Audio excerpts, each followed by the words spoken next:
Finally Maranamass എന്ന ചിത്രത്തിൻ്റെ ആദ്യ ഷോ ഇപ്പോൾ കേരളത്തിലെ വിവിധ തിയേറ്ററുകളിൽ അവസാനിച്ച് ചിത്രത്തിൻ്റെ ആദ്യ പ്രതികരണം പുറത്തുകൊണ്ടിരിക്കുകയാണ്. ആ ഒരു അപ്ഡേഷനാണ് ഇന്നൊരു വീഡിയോ ഭാഗത്ത്. വീഡിയോയിലേക്ക് വരുമ്പോൾ വീഡിയോ ലൈക്ക് ചെയ്യുക, ചാനൽ സബ്സ്ക്രൈബ് ചെയ്യാൻ വേണ്ടി ശ്രമിക്കുക. ശിവപ്രസാദിൻ്റെ സംവിധാനത്തിൽ ബേസിൽ ജോസഫ്, സുരേഷ് കൃഷ്ണ എന്നൊക്കെ പ്രധാന കഥാപാത്രങ്ങളായി ഇന്ന് ഏപ്രിൽ 10 വിഷു സ്പെഷ്യലായി റിലീസിനെത്തിയ ചിത്രമായിരുന്നു മരണമാസ്. എല്ലാ സിനിമാ പ്രേമികളും ഒരേപോലെ മരണമാസ് എന്ന ചിത്രത്തിൻ്റെ ഓരോ അപ്ഡേഷനും അറിയാൻ വേണ്ടി കാത്തിരിക്കുകയായിരുന്നു. ഫൈനലി ചിത്രത്തിൻ്റെ ആദ്യ ഷോയുടെ റെസ്പോൺസൊക്കെ പുറത്തുവന്നിരിക്കുകയാണ്.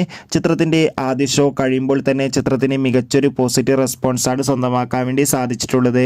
ചിത്രം മികച്ചൊരു ആക്ഷൻ കോമഡി എൻ്റർടൈൻമെൻ്റ് ആണെന്നും ചിത്രത്തിൽ ബേസിലിൻ്റെ അതിഗംഭീരമായ ലുക്കും മികച്ച അഭിനയ രംഗങ്ങളൊക്കെ കാണാൻ വേണ്ടി സാധിക്കുന്നുണ്ടെന്ന് റിപ്പോർട്ടുകൾ സൂചിപ്പിക്കുകയാണ്.